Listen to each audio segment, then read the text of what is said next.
6 months ago, I went to Rome and I visited the Colosseum. I moved to Israel almost 4 years ago, and I had yet to take advantage of the fact that I'm so close to Europe. Everyone's like, yeah, just go for the weekend. Israelis have all these like secret websites that they know they get really cheap tickets. So I said, finally, I'm going to take advantage of it. I asked a friend, I said, you want to go to Rome next week? She said, sure. Literally from week to week, I planned it. And I was really excited to see the Colosseum. What the Colosseum is, for those of you that don't know, it's like this big amphitheater where they would have games, shows, sometimes with animals, with people. It was usually very bloody and didn't have happy endings. Now, I'm smiling in the picture, but I wasn't actually really so happy to be there. I mean, I'm happy I went to Rome, but it's not somewhere I ever want to go back again, because it was very, very hard for me. I took a guided tour, and the tour guide, she was really great, and she starts speaking about the Colosseum, and the Colosseum was built by the Romans, and she starts throwing out these names that I recognized because I had a really great Jewish history teacher. Shout out to Mrs. Lachman from Mag and David, if any of you had her. And I like, these things stick. So I see some thumbs up, and she starts throwing out these names, and I feel myself getting very nervous and I hope no one's like looking at me and noticing. And then I'm realizing that the reason why I didn't want to hear it is because I knew the end of the story. That I knew these emperors that she's saying, this one fought that war, this one did this, are the ones that are going to ultimately destroy the BeTamuz. And there was also something else that I knew, which I had read about years before. And I actually asked the tour guide after if she knew about it. She said she never heard of it, but I verified it. And this little piece of information that I know made it even harder for me to be there. And I'm going to share with you what I knew about the Colosseum. I knew that in 2001, they found this stone inscription, and it had an engraving in Latin. And the engraving said, the Colosseum has been re-inaugurated by a certain person. But then they noticed that there were these little holes on this piece of stone. So they said, probably the writing that we see now is not the original writing. So then a team of archaeologists, they got together and they uncovered the original writing. And the original writing they found on this stone tablet said, the Emperor Caesar, Vespasian, Augustus had this new amphitheater erected with the spoils of war. So there I was, smiling, standing behind something which was built from all the money and gold and everything stolen from the Romans who destroyed the second BeTamuz. So I said, how could I be so happy to see it when it's directly from the destroying of the temple? And here they're so proud to say the Romans destroyed the BeTamuz. They used it to build the Colosseum. So that was one experience I had. Now, if we're already in Rome, I want to share something else, and the older people in the crowd probably heard of it. The younger people probably haven't, but it's good review anyway, and I always like seeing this. There's this famous arch in Rome. It's called the Arch of Titus. Titus, or Titus in Hebrew, was the son of Vespasian, and he's the one that's credited for destroying the second BeTamuz. And they found this inscription on it. Now, in my mind, until I actually went to Rome to see it, I always thought it was this little tiny thing, and it's not tiny at all. So this, I'm going to zoom in. If you guys look carefully, you notice that there's an engraving of the menorah and the people carrying it. I always thought it was Jews, but it's not Jews at all. It's Romans that are carrying it because they're so proud. Look what we got from the temple, this golden menorah. Here's another picture where you could see it even more clearly. And here's another picture of me, and I'm smiling, but this time I was actually happy. Because the feelings I had, and the number one thing I wanted to see was this, because I always learned about it, I always spoke about it. And I was happy because I said, look at this, the Romans are carrying it as a symbol, we destroyed it, look what we destroyed. And there I was, a Jewish person in 2020, standing under it, I was very proud. Now I had a tour, so the tour guide was actually the same one that took us to the Colosseum. And I spoke to her afterwards, I like tour guides. And she could tell from the way I was dressed and from my two other friends that we were Jewish. And she said, you know, every time I take Orthodox Jews to the Arch of Titus, I get very, very nervous. I said, why? She said, because I never know how they're going to react. I said, how do they react? She said, I've seen everything. Sometimes they cry, sometimes they scream, sometimes they're silent, sometimes they laugh. And I'm always very scared. I don't want to offend them. And the truth is, when she was talking about the Arch of Titus, I was listening very carefully. It was like, what is she going to say? How is she going to portray the Jewish people? I really was hanging on every word that she said. And I said, you did a great job. And then after the tour was over, I went back with my two friends and we sat under this arch for maybe an hour, talking, looking at it. And when she said that she gets nervous to take Orthodox Jews to the Arch of Titus because she's scared to see how they're going to react, I it was like, wow, how amazing that something on a little engraving from 2,000 years old that the rest of the people on the tour say nice and walk around, how amazing that it could stir up such strong emotions. And going on that thought, one of the questions, there's two things I want to focus on today. One is, where do you see yourself in the chain of Jewish history? And the second thing is, discover new places to visit your next trip to Israel, because I can't help that. I get calls all the time. I did everything. Give me an idea for a bar mitzvah trip. I said, you didn't do everything because I didn't do everything. And I hope by the end of the trip that you have two new ideas of places and things that you want to see at the end of the Zoom. Okay. So we're gonna, just a short history reminder. I like doing it for myself. We have the first Beit HaMikdash destroyed by the Babylonians in 586 BCE. Then it's rebuilt. We have the second Beit HaMikdash destroyed by the Romans in 70 CE on Tisha B'Av. Today, if we go to Israel and we see this golden dome, it has a lot of names, and I've given a zoom on it once. Dome of the Rock, Had HaBayit. It's not a mosque, it's a shrine, and it's standing on the place where the Beit HaMikdash, specifically the Kodesh HaKodeshim, used to stand. Now, today's not Tisha B'Av, it's Shivasad BeTamuz. So I want to now take a step back. And Shivasad BeTamuz, of the 5 things that the Mishnah mentions that occurred on this day, one of them is the breaking of the walls of Yerushalayim. And I was like, which walls? The first Beit HaMikdash, the second Beit HaMikdash, which walls? And the answer is that according to Yirmiyahu, the first Beit HaMikdash, the walls were broken through on the 9th of Tammuz, and the second one on the 17th of Tammuz. And what we're going to focus on today is the second Beit HaMikdash destroyed by the Romans. But how did we get to this point? We have Beit HaMikdash destroyed, then we have the Romans carrying off the Kelim to Rome, building the Colosseum for money. And you might notice that the picture I have over there of the Arch of Titus is in color. I give a different tour every Monday at 10 a.m. And the one that I did last week was on the menorah.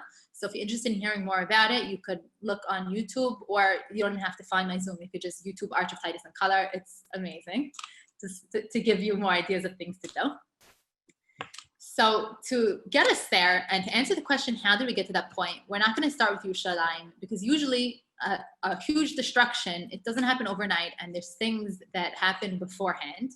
So I'm going to take you all the way up north to an area, a town named Yodfat. It'll take you by car either an hour and 57 minutes or an hour and 58 minutes to get there, depending on which route you use, according to Google Maps. So we're going to see Yodfat is in an area of Israel called the Galil. So what happened there? Why, out of all the things that I could talk about, all the places, am I talking to you about Yodfat? Okay, so this is a picture of Yodfat. This is the modern Yodfat where people live, and this is the tel. The tel means like the human, like a mound. You can't really see from the picture how steep it is, but it's very, very steep on 3 sides, and only from the northern side it's not steep, and from there people could come to destroy the city. So I want to now go back and tell you a little story of what happened in Yodfat, and then you'll see how it's essential to understand the destruction of Jerusalem.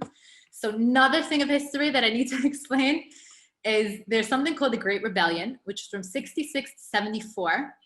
And the Jews, now they're under the rule of the Romans, and they're not just sitting there with their hands back. They're fighting. They realize they can't live freely as they wish. So they start fighting. Now, the Beit HaMikdash was destroyed in the year 70, but the rebellion started in 66, which means they started fighting before the Beit HaMikdash was destroyed. The Beit HaMikdash is destroyed, and we see in the middle picture how the Romans are carrying off the Kelim. And then, even after the Beit HaMikdash was destroyed, they didn't stop fighting. They continued fighting, and at the way the Great Rebellion was officially over, top right corner, the fall of Masada, the whole story of Masada, that was the last thing that happened, for those of you that are familiar. So in the beginning, the first 5.5 months of the Great Rebellion, the Romans are not taking this seriously. The Jews, they're just having these small riots, and they had individual groups of soldiers taking care of the Jewish people. They didn't have tens and thousands of soldiers. But then time is passing, and it's not ending. And the Jews are still fighting back and fighting back and fighting back. And then the Romans realize, you know what? I think we need to take this a little bit more seriously. So while the first thought was, these are just small riots, the second thought, or not. So they send a message to the governor who's in Syria, And they say, we need you to send us soldiers. So thousands of Roman soldiers join. Now, while the Romans are getting organized to fight the Jews are also getting organized. And the Jews divide up Eretz Israel, and each section of Jerusalem, each section of Israel, they give a different commander. And the commander of the Galil, where Yotzfat is of the north that we saw on the map, his name is Yosef ben Matityahu. He has other names that some of you might be familiar with. We'll talk about that as it goes on. But right now, just keep in your mind, Galil, which is the north, the commander is Yosef ben Matityahu. And now the Romans are finally starting to understand that this is not small riots, it's not a little rebellion, this is a war, and they need to take things up a notch. And so, in order to make sure that they're led by the best of the best, they invite their best Roman general to come and lead the troops, and that is Vespasian. Vespasian, we in Hebrew, Aspasianos, so we saw him a few minutes ago, the plaque talking about the Colosseum. So he was the one that he inaugurated it, and then a few years before he died, even though it wasn't finished, and then his son took over. So Vespasian, even though his son was the one that he gets the credit for destroying the Beit HaMikdash, he was also a huge part of all the destruction. And Vespasian and Yosef ben Matityahu, they both know that the battle over Yotzfat, it's not just the battle of Yotzfat. If Yotzfat falls, it's not a good sign for the rest of Israel. And he takes his troops and they start fighting the different cities up north. And the Jewish people start losing, and then they run to Yotzfat, and there's 40,000 Jews in Yotzfat, and they're all trying to take cover. And how many Roman soldiers are there? There's 60,000 Roman soldiers. Now, to understand the amount that is, the only other places in Israel that had that amount of soldiers fighting was Gamla, which is in the Golan, Nadakles, and Yerushalayim. So for 47 days, the soldiers are surrounding the city. Now, they're also using kind of psychological warfare, which it reminds me of in Sefer Melachim, a similar thing happened with Rav Shakya and Chizkiyahu, for those that are familiar. And the Romans say, Jews, just surrender. You guys are going to starve. You have no water. And I'm also going to add in that one of the things that Vespasian told the soldiers, he goes, the Jews love money, and they actually swallow their coins, and their coins are in their stomach. So because they believe that a lot of times after they'd kill the Jews, they'd say, okay, let's open them up and see if the coins are there. Of course, they didn't find coins because they didn't swallow their coins. And Yosef ben Matityahu, he told the Jewish people, God, so they could say, no, we're not thirsty. We have everything that we need, and we're going out.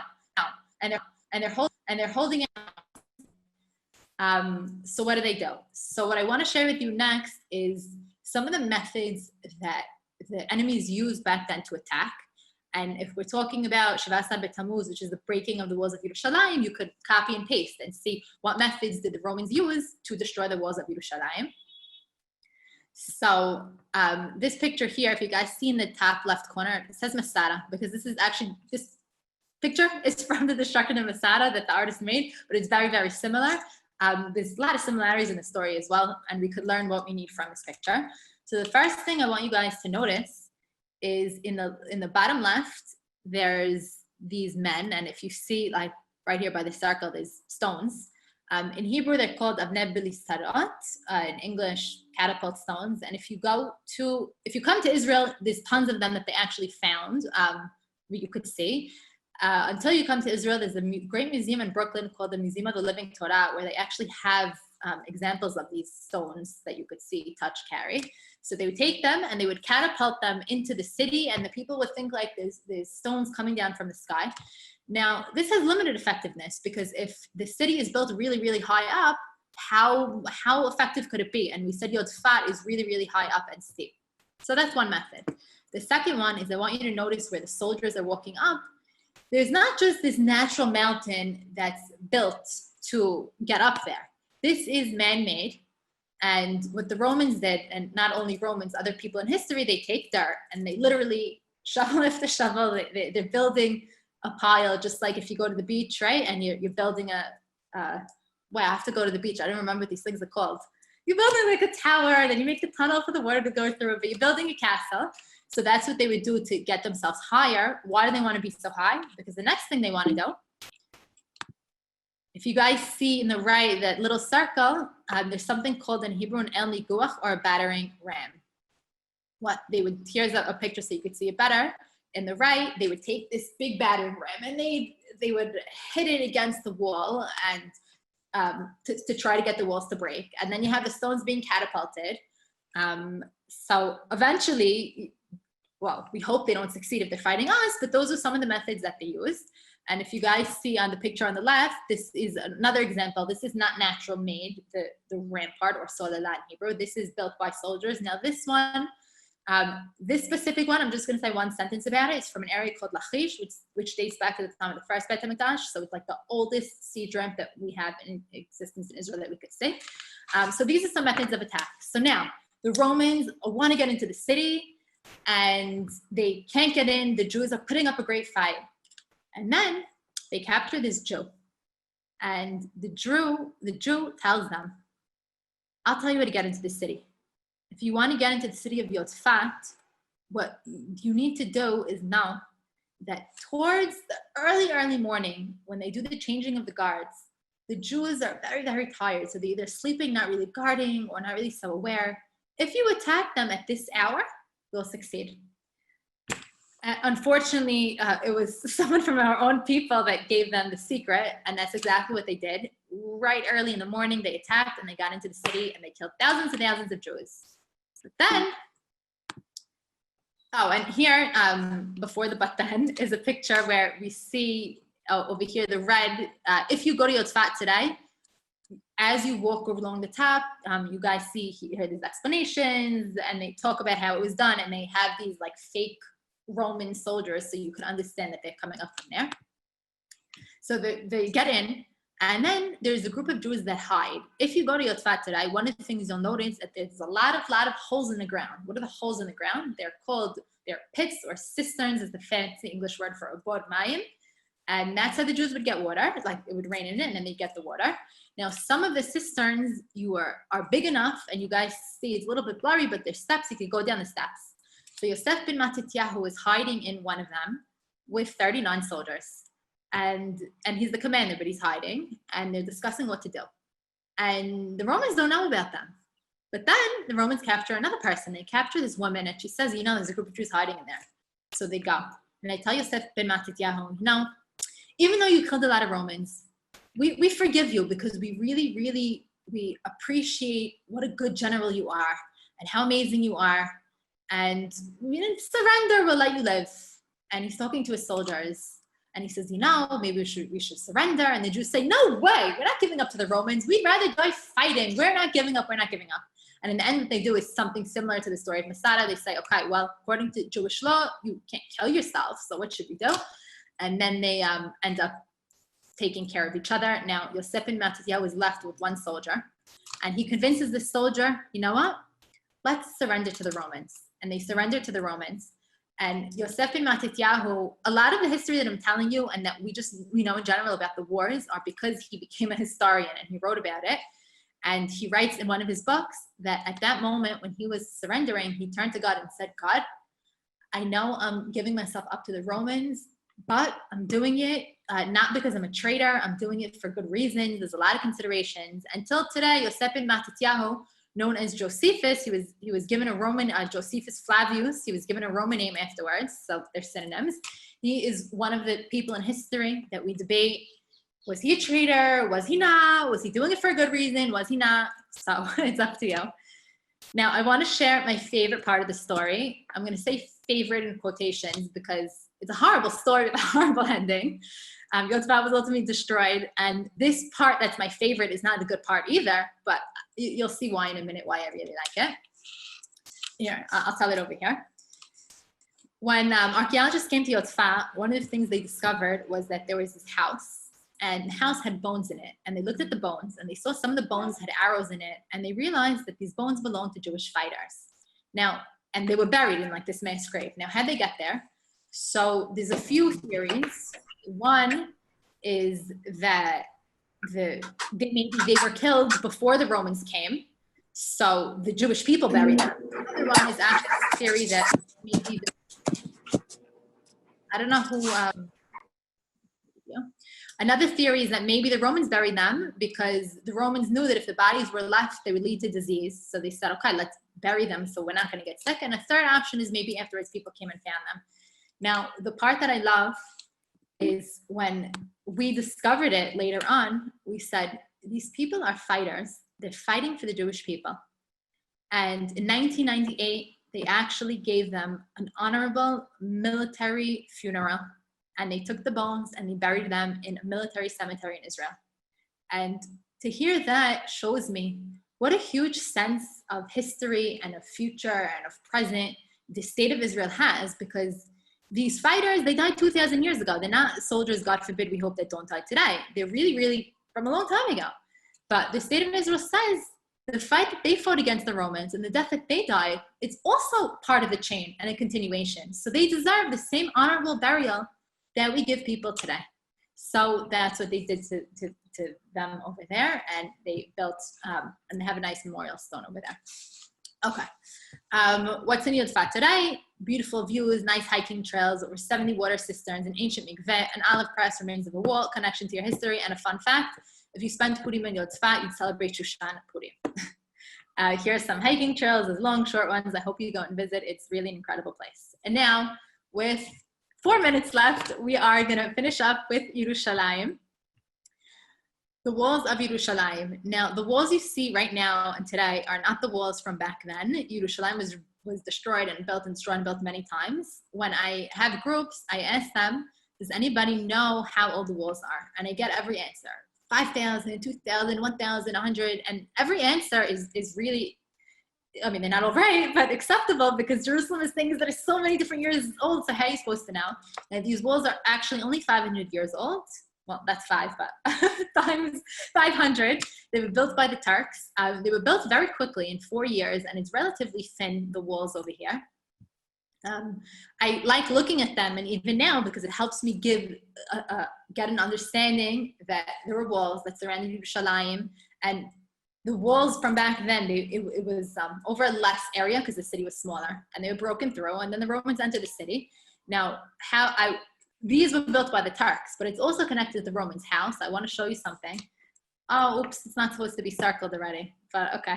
I want you guys to look at the wall, and what I was going to ask you was, does anyone notice any writing? And then you're going to say, no, we can't find writing. Then I was going to say, well, it's right there.